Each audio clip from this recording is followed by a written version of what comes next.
Today is a wonderful day. It's Sunday, June 27th. World leaders pledging to reduce global deficits.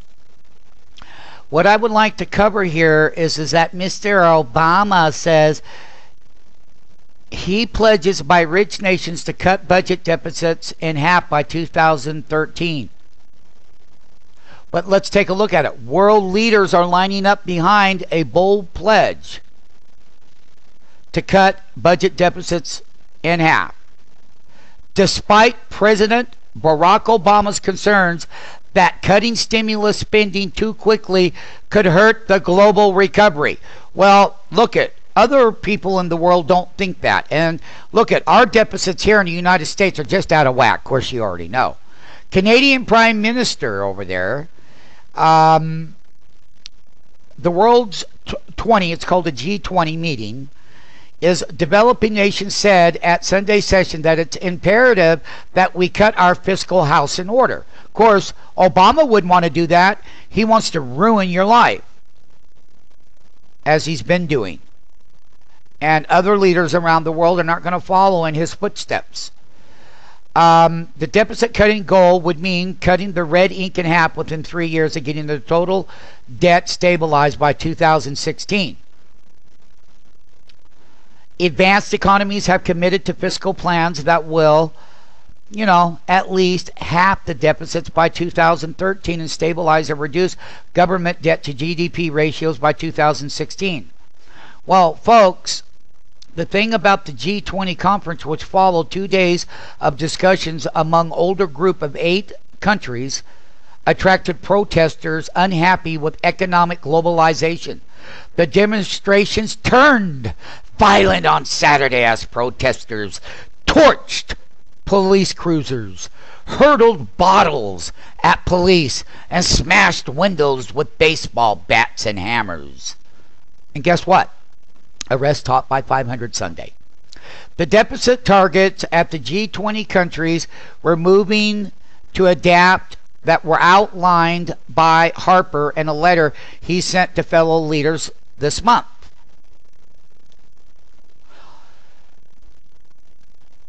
Obama laid out in a competing letter. Obama urged the G20 countries to avoid the costly mistake made during the 1930s when countries reduced government support too quickly and ended up prolonging the Great Depression. Well, listen, Obama and this country in the U.S., they already shot their bullets. And the thing about it is the spending has to stop and the economies around the world are going to have to learn how to grow. All right. Many nations were worried about the example of Greece, which fell into financial crises this year. The G20 agreement provided support for the deficit-cutting moves. Britain, for example, last week announced a tough emergency budget. Here's the thing. Raising taxes and cutting spending levels not seen since World War II. There's nothing wrong with cutting the spending, but you can't be raising taxes because it's going to kill small businesses and small family-owned businesses.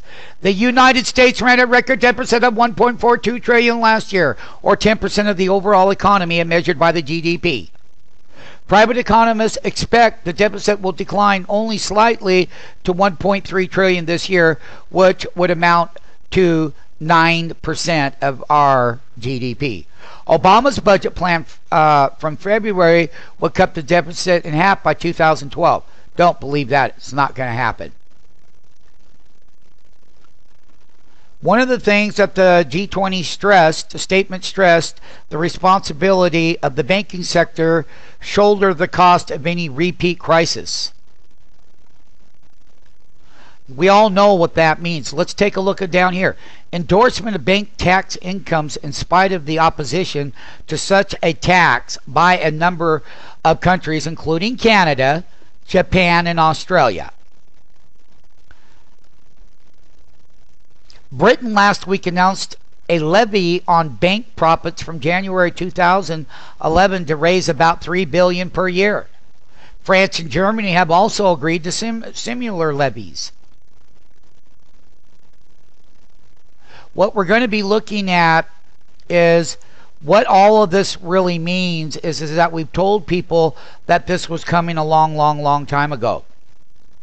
And it looks like to me that the other people who are much more sober than Mr. Obama and our government is that there's a time to pull that out.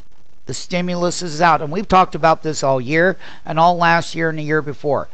And we have a very big problem is that people are starting the demonstrations. They turned very violent there. And basically what Obama needs to do, as far as I'm concerned, for this country is stop the spending in the U.S. Pull the stimulants back. Let the economy grow at its own pace. Let it fall in line, because if we keep on the roads that we've been going, it's going to be horribly bad. And we talked about what 2014 and 15 has looked like as well. And the thing that you have to be concerned with is, if it started this way here in Canada, is I can imagine where more and more escalation with protesters around the world are going to get. Because not only do people suffer here, they suffer everywhere. And Obama has laid out a competing letter. He's just trying to get these people and talk them into not taking those stimulants out, which can lead to higher inflation and all kinds of nasty things forward-looking, moving as we move through the world, forward-looking. So the way I gather by looking at the document is that some of the world leaders are very concerned. They want to cut their deficits in their countries. They're thinking the right way. It's too bad that the United States is not thinking the same way. And we're going to have huge taxes next year.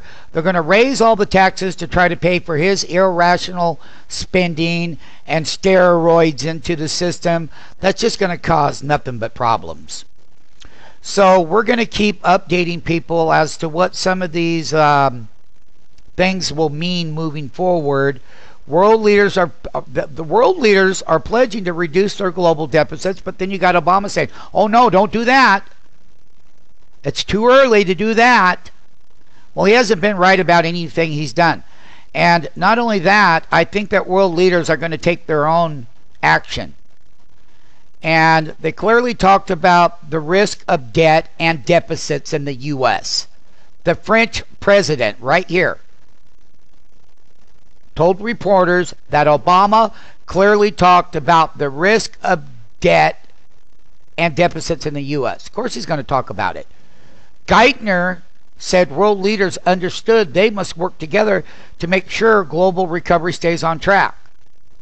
Well, hey, I think that each country is going to start looking out for their own best interest. So we're just updating people on the world leaders at the G20 meeting. There's a lot behind this. Stay tuned. Stay with stockmarketfunding.com, and we can take you down that tight rope. Harper told leaders that countries need to walk a tightrope between deficit spending this year.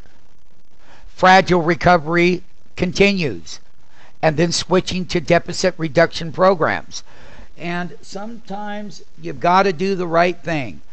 And I'm glad to see where other world leaders are taking their stance and looking at the things that they should be looking at correctly. Once again, stay tuned at stockmarketfunding.com. We'll keep you updated on our weekly radio show.